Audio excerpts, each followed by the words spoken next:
Tishlarning umumiy anatomiyasi. Endi tishlarning umumiy anatomiyasini, demak, hurmatli talabalar, biz yuqorida aytib o'tdik.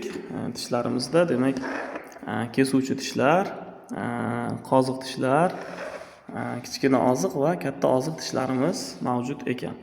Endi kesuvchi tishlardan boshlab ko'radigan bo'lsak, demak, mana kesuvchi tishlarimiz. Kesuvchi tishlarimiz umuman olganda ularni toj qismi belkurakni eslatadi. Shuning uchun ham adabiyotlarimizda ularni toj qismini belkuraksimon shaklda deb aytib o'tib ketgan. Kesuvchi tishlarimizni endi biza ko'rishimiz mumkin. Mana umuman bilamizki, jag'imizda yuqorigi jag'da 4 ta, demak 2 ta medial, 2 ta lateral, pastki jag'da ham xuddi shunaqa, demak, hurmatli talabalar, mana 2 ta medial va 2 ta lateral, demak jami 4 ta. Demak, umumiy ikkita jag'imizda, demak, 8 ta kesuvchi tishlarimiz bor ekan. Kesuvchi tishlarimizni boshqa tishlardan asosiy farqi, demak, kesuv qirrasida desak mubolag'a bo'lmaydi. Mana bu yuzani biza kesuv qirrasi deb aytib o'tib ketamiz. Demak, kesishga imini mo'ljallangan. Endi tishlarga umumiy ko'radigan bo'lsak, mana kesuv qirrasi. Endi bu yerda tishlarimizda ikkita tomoni, mana bu bir-biriga qaragan tomoni, demak, hamda tashqariga qaragan tomoni, demak, mesial va distal tomonlarini biz ko'rishimiz mumkin. Odatda bir-biriga qaragan tomonida burchak hosil qiladi. Keyin biroz pasayib boradi-yu, tashqi tomonda, mana distal tomonida, mana bu tushimizda ham biz ko'rishimiz mumkin. Bu holatda, demak, mana bu tomonida biroz ovalsimon bo'lib ketgan. Pastki tomonida ko'radigan bo'lsak, mana bu yerda burchakni ko'rishimiz mumkin bo'ladi. Mana umumiy ko'rsak, bitta tomonida sal balandroq bo'ladi, kesuv qirrasida bu bizga aniq ko'rinadi. Bu tishimizni, demak, toj belgisi, o'sha burchak belgisi ham deyiladi ba'zi adabiyotlarimizda deb aytiladi. Endi tishlarimizda, albatta barcha tishlarimizda mana ildiz belgisi ham bor. Ildizlari bitta tomonga qarab oqqan bo'ladi. Odatda, demak, orqa tomonga, distal tomonga qarab oqqan bo'ladi. Markaziy chiziqdan, demak, markaziy chiziq tomonga emas, markaziy chiziqdan orqa tomonga qarab ildizlari biroz, demak, oqqanini biz ko'rishimiz mumkin va bu tishlarimizni, demak, ildiz belgisi deb aytiladi.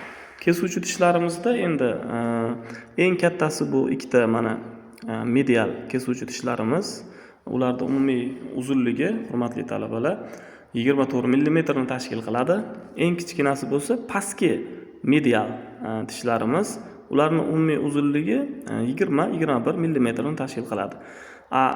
Lateral yuqorigi va lateral pastki kesuvchi tishlarimiz, demak, bular o'rtacha 22 mm ga teng bo'ladi. Endi qoziq tishlarimiz, demak, hurmatli talabalar, mana qoziq tishimizni ko'rishimiz mumkin. Qoziq tishlarimiz bu aslida eng uzun tish hisoblanadi. Umumiy, demak, uzunligi, yuqorigi qoziq tishimiz bu eng uzun tish. Buni umumiy uzunligi 28 mm. Hattoki solishtirish uchun aytishimiz mumkin. Toj qismi katta ko'rinsa ham, mana medial kesuvchi tishimiz 24 mm deb aytib o'tib ketdim yuqorida. Bu bo'lsa 28 mm. Pastki qoziq tishimiz bo'ladigan bo'lsa, uni, demak, umumiy uzunligi 23-26 mm. U biroz kaltaroq hisoblanadi. Endi qoziq tishlarimizni shakli, men yuqorida kurak tishlarimizni aytib o'tib ketdim. Ularning shakli belkuraksimon edi. Qoziq tishlarimizni shakli bo'lsa, mana yaqinroq qarashimiz mumkin. Romsimon shaklga ega, rom shaklini eslatadi. Romsimon shaklda deb aytiladi. Endi yuqorigi qoziq tishlarimizda, demak, yuqorgi qoziq tishlarimizda oral yuzasida, ya'ni tanglayga qaragan yuzasida mana yaqqol ko'rinib turibdi. 3 ta bolishni ko'rishimiz mumkin. Kesuvchi tishlarimizda ham xuddi shunaqa 3 ta bolish bor edi. Agar yuqorida ko'rgan bo'lsanglar, men aytib o'tdim buni video davomida. Bu qoziq tishimizda o'ziga xosligi shundaki, yuqorgi qoziq tishimizda mana tashqi yuzasida, ya'ni dahliz yuzasida ham bolishlar bor. 3 ta bolish bor. Demak, oral yuzasida ham 3 ta bolishni biz ko'rishimiz mumkin. Mana juda chiroyli ko'ringan va vestibulyar yuzasida ham bilasizlarki, vestibulyar yuza bu lab tomonga qaragan, lablarga qaragan yuza hisoblanadi. Vestibulyar yuzasida ham mana bolishlarni ko'rishimiz mumkin. Ayniqsa o'rta bolish, e'tibor qilinglar. O'rta bolish bu juda ham yaxshi sezilgan. Juda ham yaxshi sezilgan va biroz bo'rtibroq chiqqan boshqa bolishlarga qaraganda va u demak ildiz sohasida tugaydi. Qoziq tishlarimiz ichida demak yuqori qoziq tish uzunroq, pastki qoziq tishimiz esa sal biroz kaltaroq bo'ladi.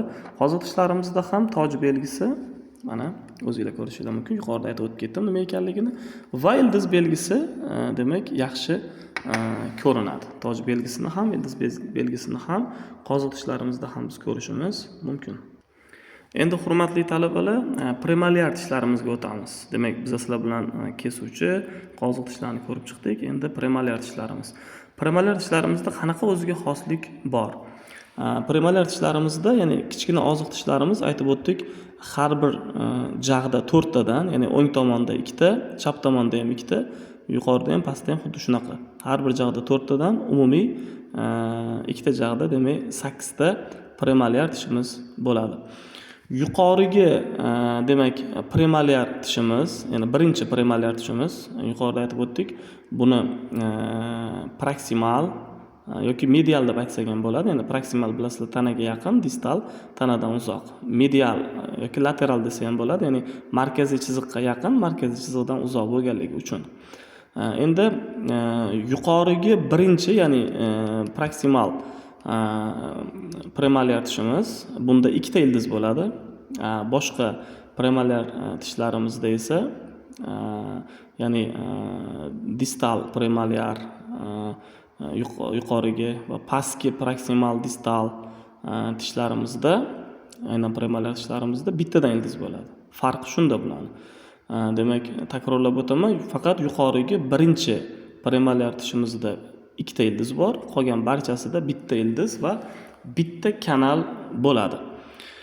Premoliar tishlarimizda o'zi demak biz hurmatli talabalar bilib o'tishimiz kerak, ularda 2 tadan do'mboqcha bo'ladi.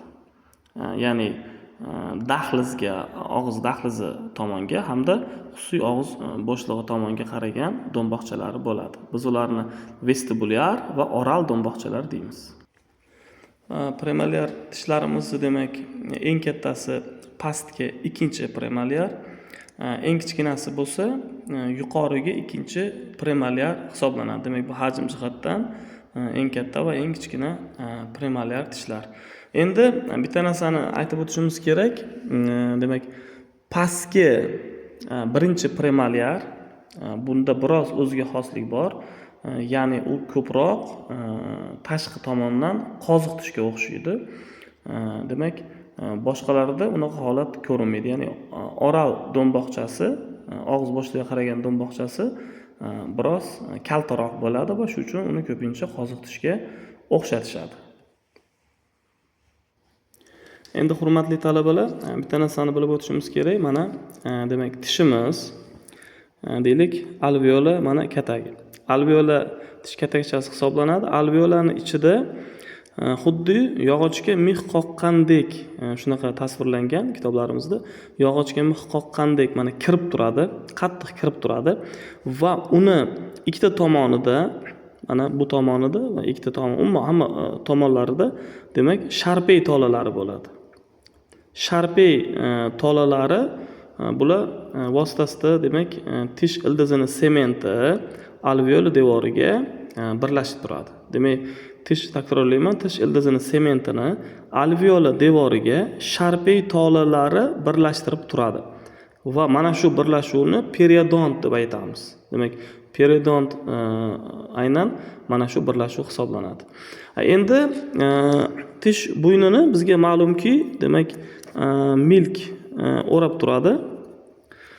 Milk demak tishni bo'ynini o'rab turadi va mana shu yerda mana milk sharpetolasi vositasidagi periodont, tishning ildizidagi sementi hamda alveolaning ichki devori bular umumlashtirib parodont deb aytamiz endi biz bularni. Demak, parodont va periodont. Periodont ham demak parodontning bitta tarkibiy qismi hisoblanadi.